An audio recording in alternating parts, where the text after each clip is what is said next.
بچوں کا ساتھ، پھر بچوں کی شہادتیں، یہ ساری چیزیں انسان کو کمزور کر دیتی ہیں نا. لیکن جس کی شان بڑی ہوتی ہے اس کی آزمائش بھی بڑی ہوتی ہے. چھوٹی چھوٹی باتوں سے گھبرا جانے والی امت،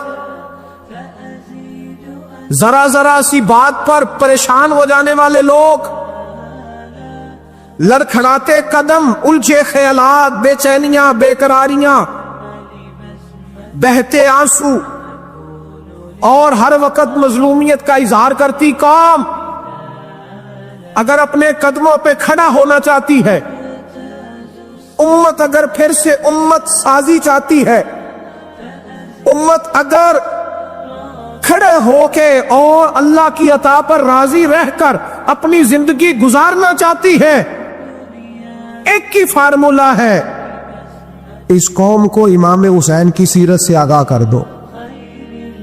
اس امت کو نبی پاک کے شانوں والے نواسے کی عظمتیں بتا دو.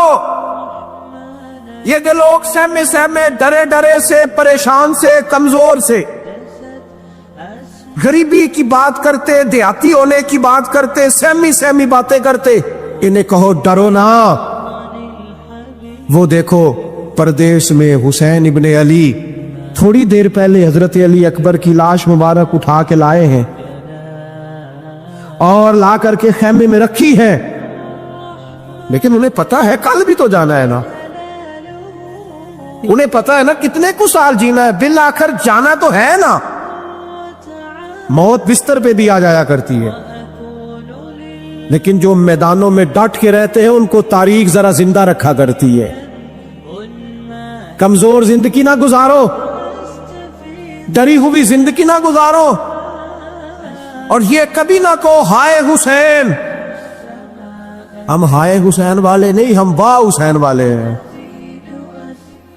ہمارے بزرگوں نے ہمیں یہ سبق دیا ہے، ہم نے کہنا ہے واہ حسین. کیا کمال کر دی امام علی مقام نے، واہ حسین، آپ کی عظمت پہ قربان. اتنے سارے دکھوں کے باوجود جب شانوں والے نانا کا شانوں والا پوتا، عظمتوں والی ماں کا عظمتوں والا بیٹا، جرت مند باپ کا بیٹا میدان میں نکلنے لگا ہے، تو ڈرا ڈرا، سہما سہما، رو کے، دلاسے دے کے، آنسو پوچھ کے نہیں، بلکہ امام حسین نے ڈٹ کے کھڑے ہو کے وہ امامہ سر پہ باندھا جو محمد عربی نے عطا فرمایا تھا، وہ جوبہ پہنا جو نانا نے دیا تھا، وہ تلوار پکڑی جو شیر خدا مولا علی پکڑتے تھے، اور حسین میتوں کے باوجود میدان میں آئے، فرمایا سامنے کھڑے ہونا، تمہیں خطبہ دینا ہے. اس لیے کہ محمد عربی کا طریقہ ہے جمعے والے دن خطبہ دیا جاتا ہے. پورے وثوق سے اتمام حجت کیا. اور حسین ابن علی ایسے تو نہیں تھے کہ ڈرے بڑا تھے تو ان سے تلوار نہیں چلی، انہوں نے تلوار چلائی. جو ایک ایک دو دو کر کے آتے رہے وہ کٹتے رہے، وہ کٹتے رہے. پھر آواز ایک گونجی پیچھے سے، وہ اکیلے اکیلے کیوں جاتے ہو؟ تمہیں پتہ ہے علی کا بیٹا ہے. علی کا گھر تو وہ گھر ہے کہ جس گھر کا ہر ایک بچہ جسے دیکھو وہی شیر خدا. معلوم ہوتا ہے اکیلے اکیلے جاتے تو تم چہرے کی روشنی نہیں دیکھ رہے، آنکھوں کی سرخی نہیں دیکھ رہے، مزاج کا بلبلا نہیں دیکھ رہے، طبیعت کا پاک پن نہیں دیکھ رہے، اور جوانی میں شہادت کی لذت سے آشنا محمد کا نواسہ نہیں دیکھ رہے. ذرا مل کے جاؤ، ہاں ہاں حسین ابن علی شہید ہوئے ہیں پر شان و شوکت کے ساتھ. ہاں ہاں حسین ابن علی دنیا سے تشریف لے گئے ہیں پر عزت، وقار اور عظمت کے ساتھ. ہاں حسین ابن علی کا سر کٹا ہے، مخالف نے تو اپنی طرف سے نیزے کی نوک پہ چڑھایا تھا، پر حسین کا سر بول بول کے کہہ رہا تھا دیکھ لو میں کٹ بھی گیا ہوں پھر بھی سب سے اونچا ہوں. وہ دیکھو میں سب سے اونچا ہوں، سب سے اونچا ہوں میں، اے حسین ابن علی۔ کسی نے ایک بات کی تھی، اس نے حد کر دی، اس نے کہا مورخ تو کتنا کو لکھے گا، خطیب تو کتنا کو واعظ کرے گا، او مصنف تو حسین ابن علی کی شان میں کہاں تک بات کرے گا؟ تو میرے امام کا باکپن، ان کی جرت، ان کی طاقت، ان کی ہمت، ان کا کمال، ان کا صبر، ان کی استقامت، ان کا حوصلہ، ان کی جواں مردی، ان کی ہمت کتنی کو بیان کرے گا؟ تو رہنے دے۔ اس نے کہا پھر کیوں رہنے دوں؟ کہنے لگے حسین ابن علی کی شان رفعت کوئی کیا جانے، یہ حسن جانے۔ حسین ابن علی کی شان رفعت کوئی کیا جانے، یہ حسن جانے، یہ علی جانے، یہ نبی جانے یا خدا جانے۔ ہماری طاقت نہیں ہے کہ ہم امام علی مقام کی عظمت کو بیان کر، بس چپ کر میرے علی، ایتھے جا نہیں ہو۔ امام کا تذکرہ بندے کو جوان کرتا ہے، ہمت کرتا ہے، جینے کا حوصلہ دیتا ہے، میدانوں میں کھڑا کرتا ہے۔ لہذا طاقتور بنو، با ہمت بنو، کربلا کے واقعے سے طاقت حاصل کرو۔ لوگوں نے اپنی بادشاہیاں قائم کرنے کے لیے بڑے بڑے قتل کیے، ہلاکو خان نے انسانی کھوپڑیوں کے مینار بنائے، لوگوں نے بڑے بڑے ظلم کیے، جبر کیے، خوف اور ہراس پھیلایا، اپنے اقتدار پکے کرنے کے لیے بڑے بڑے جبر کیے۔ پھر کیا ہوا؟ ایسی ایسی بیماریاں لگی جن کے علاج ہی کوئی نہیں تھے دنیا میں، بھری ہوئی تجوریاں، پیسے باہر گر رہے ہیں، پر ڈاکٹر کہہ رہا تیرا مرض ہی وہ ہے جس کا علاج ہی کوئی نہیں۔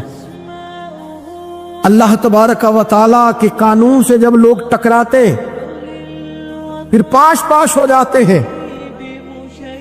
حر بن یزید امام حسین سے کہنے لگا مجھے حکم ہے آپ کو روکنے کا، آپ آگے نہیں جا سکتے۔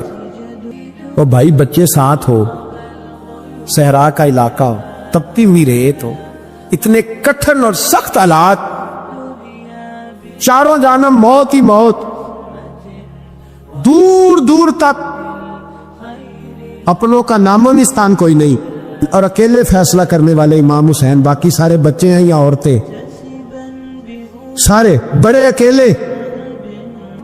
فرمایا ماننے والا کھاتا، بولیے ماننے والا کھاتا۔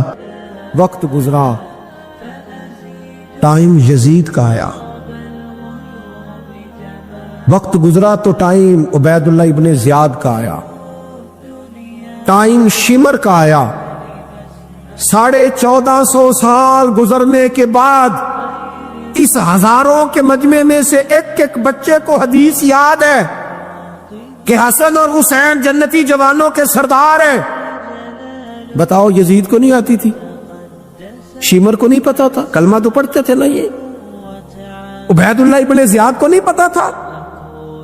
نبی پاک علیہ السلام کے کندھوں پر حسنین رہے، ان سب کو پتا نہیں تھا؟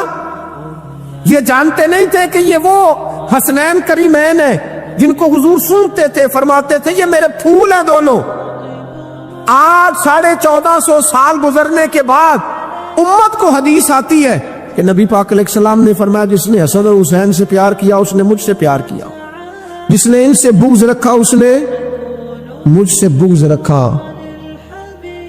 اور امام حسین کا ایک جملہ تاریخ نے یوں لکھا ہے کہ شاید ریت کے ذرے بھی تڑپ گئے۔ امام علی مقام فرمانے لگے مجھے غور سے دیکھو، تمہیں پتہ ہے میں کون ہوں؟ تم جانتے ہو میں کون ہوں؟ نبی پاک نے فرمایا تھا یہ حسن اور حسین میرے بیٹے ہیں، کیونکہ میری بیٹی کے بیٹے۔ تمہیں پتہ ہے میں کون ہوں؟ سامنے امام حسین کھڑے، فرمایا مجھے جانتے ہو؟ اور امام علی مقام فرمانے لگے میں تمہارے نبی کا نواسا ہوں، اور آج کے بعد تمہیں کسی نبی کا کوئی نواسا نہیں ملے گا، کیونکہ نبی پاک آخری نبی ہے۔ اور جب حضور کے بعد کوئی نبی نہیں آئے گا تو کسی نبی کی اولاد کیسے ہوگی؟ تمہیں آج کے بعد کسی نبی کے نواسے کی زیارت نہیں ملے گی۔ میں کیسے آپ سے یہ بات آپ کو عرض کروں کہ سامنے حسین ابن علی بھی ہوں تو لوگ نفس کی خواہشیں پوری کرتے، لوگ اپنی کرسیاں پکی کرتے، لوگ گورنریاں پکی کرتے رہے، لوگ گڈ بک میں جانے کے لیے ایک دوسرے کو شاباشیاں دیتے رہے، جشن ہوتا رہا۔ سب سے پہلے ایک شخص نے امام حسین کا قافلہ روکا تھا، اس کا نام حور بن یزید تھا۔ سب سے پہلے اس نے روکا تھا، وہ ایک لشکر کا سپہ سالار تھا۔ جب امام حسین رضی اللہ تعالیٰ عنہ نے خطبہ پڑھا نا تو حور یزیدی فوج میں تھا، واپس گیا اور عبید اللہ ابن زیاد سے جا کے کہنے لگا، یا جو بھی وہاں لوگ موجود تھے یزیدی فوج کے، ان سے کہنے لگا تم نے تو کہا تھا کہ صرف راستہ روکنا ہے، تم نے تو کہا تھا کہ صرف ان سے کچھ منوانا ہے، تم نے تو جب مجھے بھیجا تھا تو کہا تھا کہ بس تھوڑے معاملات ہیں۔ کوئی سچ بتاؤ، نبی کے نواسے کو شہید کرو گے؟ تم نے تلواریں نکال لی ہیں، نیزے نکال لیے ہیں، تیر نکل آئے ہیں، تیاری مکمل ہے، کیا حسین ابن علی کی گردن پر خنجر چلانے لگے ہو؟ سیدہ فاطمہ کا جگر پارا شہید ہوگا، کیا یہ خبر سچ ہے؟ یوں ہوگا؟ تو کہنے لگے ہاں یہی حکم ہے ہمیں، یہی تیاری ہے، یہی پروگرام ہے، یہی پلان ہے، یہی ہوگا۔ کہنے لگا میں اور آپ تو مدینے والے رسول کا کلمہ پڑھتے ہیں، تو کیا محبوب کے نواسے کو ذبح کرو گے؟ جناب علی اکبر کو جن کا چہرہ رسول پاک سے ملتا ہے، حضرت قاسم بن حسن کو، جناب علی کے بیٹوں عباس بن علی کو، حضرت علی کے بیٹے ابو بکر بن علی کو، حضرت علی کے بیٹے عمر بن علی کو، حضرت علی کے بیٹے یہ بھی 3 کربلا میں موجود، حضرت عثمان ابن علی کو، ان کو شہید کرو گے؟ نے کہا ہاں تیاری ہو گئی ہے۔ تو سب کے ضمیر مردہ نہیں ہوتے، ہاں ہاں بڑی بڑی سخت جگہوں پہ پھول اگتے ہیں۔ اور نے جب ان سے کہا کہ تمہارا پکا ارادہ ہے، کہا پکا ارادہ ہے، تو اس نے کہا یہ زرہ پکڑو، یہ عہدہ پکڑو، مجھے تمہارا دیا ہوا عہدہ نہیں چاہیے، حسین کے نانا کی دی ہوئی جنت درکار ہے، یہ رکھو اپنے پاس، مجھے تمہارا۔ ایڑی لگائی اس نے اور دوڑا اور امام حسین کے قدموں میں گیا، کہنے لگا حضور میں مجرم ہوں، میں خطا کار ہوں، میں نے سب سے پہلے آپ کو روکا تھا، پر مجھے قسم ہے اللہ کی میں جانتا نہیں تھا ان کا ارادہ کیا ہے، حضور بھول گیا، غلطی کر بیٹھا، یہ انتے ہوں گے، ان کی آنکھوں میں پٹی بندی ہوگی، اور مجھے تو پتہ ہے نا کہ دنیا کو پھر محمد کا نواسہ نہ ملے گا، مجھے خبر ہے، اگر معافی مانگوں تو معاف کر دو گے؟ پہلا مجرم ہوں، میں نے روکا ہے، اگر آ جاؤں تو قبول کر لو گے؟ یہ ظرف، یہ حوصلے، یہ توانائیاں اگر ہے تو سیدہ فاطمہ کے دودھ میں ہے، یہ شیر خدا کی تربیت میں ہے، یہ محبوب نے جو ان کی زبانوں کو چوسا تو اس کرم میں ہے۔ حضرت امام حسین نے اٹھ کے سینہ یوں چوڑا کیا، ہاتھ پھیلائے، فرمایا کہ تو دیکھو 3 دن کی پیاس ہے، شدید آزمائش ہے، دکھ ہیں، تکلیفیں ہیں، پھر بھی پہلی دفعہ جب میدان میں گئے ہیں، واپس آئے ہیں، 19 لوگوں کو قتل کر کے واپس آئے، 19 لوگوں کو ایک بار میں قتل، ایسے ہی تماشا بنا دیا ہے۔ مظلوم تھے وہ تو رو رہے تھے، ہر مقرر یہ کہہ رہا ہے کہ وہ تو بار بار کہہ ابا پانی مل جائے، پانی آ جائے، ترس گئے۔ خدا کا خوف کرو، یہ دلیر لوگ تھے، ان کی باتیں آج بھی پڑھ کے دلیری پیدا ہوتی ہے۔